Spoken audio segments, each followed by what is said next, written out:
Are you leaving? Okay. That was my dog. Hey guys, how's it going? Okay, so those of you who have been following my channel for a while know that I already have a mac and cheese video, but it didn't really go as planned, so I decided to make another one. And little did I know that mac and cheese is a little harder for me in particular than I was expecting. For some reason, mac and cheese doesn't like me. I don't know what I ever did to it, because I personally love mac and cheese, but I don't know, I guess something maybe happened the last few years. Maybe I made it angry or something, I don't know. But luckily I do have a recipe to share with you that I think you'll really enjoy. Now, the thing is, I didn't get it on the first attempt. I got it on the third attempt. And I'm going to show you the right recipe, and then I'm going to show you my two other attempts before I got there. So sit back, relax, and enjoy the video.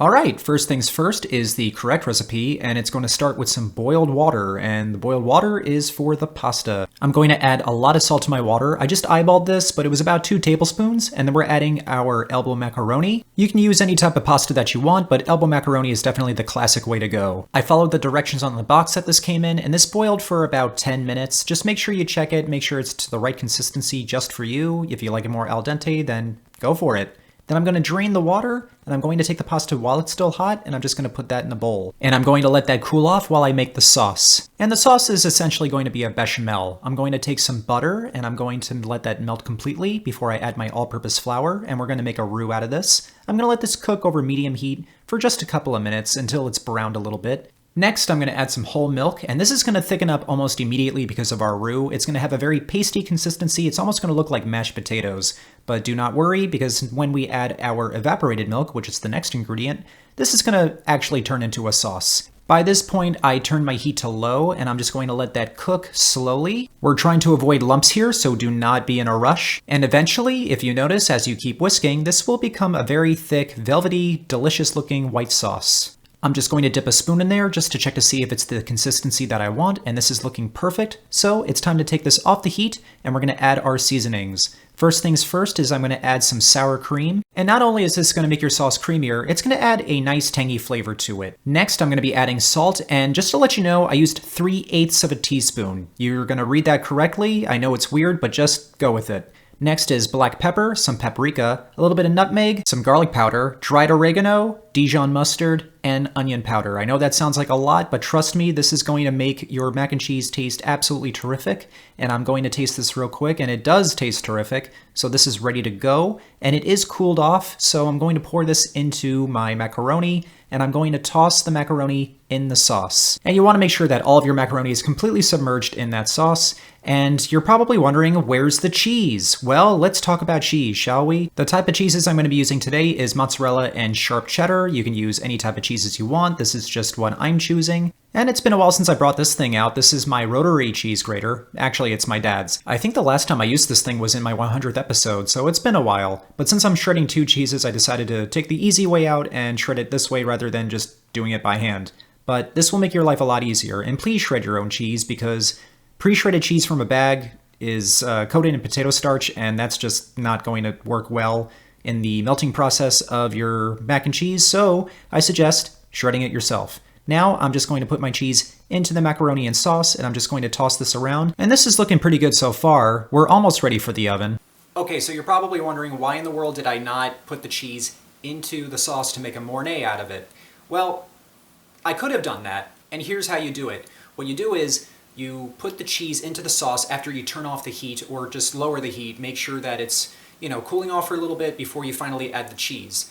But because I had kind of a bad experience that one time, well, I've had that experience a couple of times, which is amazing because I've made mornay sauce before and it's come out really, really good. And I understand what the problem is, but I still have that fear. I still have the voice in the back of my head saying, don't mess this up. If you do it this way, you are going to mess it up. So I decided to take a different approach and let the sauce cool off, put it into the macaroni, and then put the cheese in separately. Because once we bake it, the cheese is going to melt anyway, and it's going to come out the way I want it to. So I figured this is kind of a cheat step, and I feel that it's a step that anybody could use without messing up the mac and cheese, let alone myself. So I suggest doing it this way. Unless you want to make a mornay out of it, by all means go ahead and do that. Okay, I promise to stop interrupting the video. I'm just trying to make sure that you guys don't make the same mistakes that I made. And once everything's been incorporated nicely, we're going to pour this into a greased baking dish. I greased this with olive oil, but you could use butter if you'd like. And I'm just going to pour all of my mac and cheese in there. And while that's chilling, we're actually going to make a crumb topping for this because it's a baked mac and cheese, and that's what you need for the topping. I'm going to be using Ritz crackers today instead of breadcrumbs. I figured this has a nice buttery consistency and it's salty, so I believe it's perfect. I'm going to put this into a plastic sandwich bag, and I'm just going to take a rolling pin and I'm going to crush up all of my crackers until I get, well, crumbs. And once everything is looking very, very crummy, we're going to pour this into a small bowl, and we're just going to add a few more ingredients just to add more pizzazz to our dish. Because I don't think the Ritz crackers are going to be enough. I think we're going to need a little bit more. I'm adding a little bit of grated parmesan, some olive oil, and I'm going to mix that up. And you really didn't think I was going to go this whole video without using olive oil, did you? Last but not least is some dried parsley, just for some added color. And I'm going to toss that once again. And once this is looking good, it's going to go on top of our mac and cheese. I'm just going to sprinkle that all over the place until it covers the entire top. And this is looking fantastic. I decided to just pour it all on there and spread it out. And then this is going to go into a 350-degree Fahrenheit oven for 30 to 35 minutes. And while that's baking, let's talk about my first attempt at mac and cheese. Now, the ingredient that I used in this was Greek yogurt. Yeah, I actually thought this was a good idea. I thought it was going to work because I made that mac and cheese cake not too long ago, and the base was Greek yogurt, and it worked, so I thought it would work here. And it really was not that good. I don't know why my brain thought this was going to be good, but not at all. Second attempt, too much cheese. Yeah, that's right. You can have too much cheese in your mac and cheese because when it comes to leftovers, it becomes as hard as a rock. But when it came to my third attempt, which is the one that you just saw, this is the one that came out perfect. But of course, I don't know that yet, but once I took that scoop out and saw how good this was looking, and it smelled terrific, I was actually getting my hopes up for this one. Before I took my first bite, I wanted to get some nice shots for the video. This is looking great. Hey look, cheese stretching, basically food porn, and I'm just going to get this shot of the fork picking up the mac and cheese. I still haven't tasted it yet, and let's get that shot of me. All right, fingers crossed, say a little prayer. Is this the mac and cheese? And hallelujah. Yep, that's the one. That's what I've been looking for. Very, very happy. And what's even better is that when this does sit in the fridge overnight, or even a couple of days, as leftovers, it's still pretty good, because I didn't overdo it with the cheese. It was the perfect amount, and it still tasted great, even cold, but I can literally eat anything cold. But this is really good when it's cold, not lying. Go ahead and try it out. But yeah, it's even better when it's hot.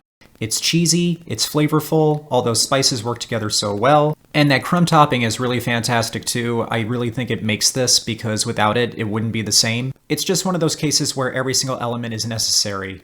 But I'm just happy that I made a successful mac and cheese finally. Alright guys, I hope you all enjoyed this one. Please remember to like and subscribe, and I will see you all next time.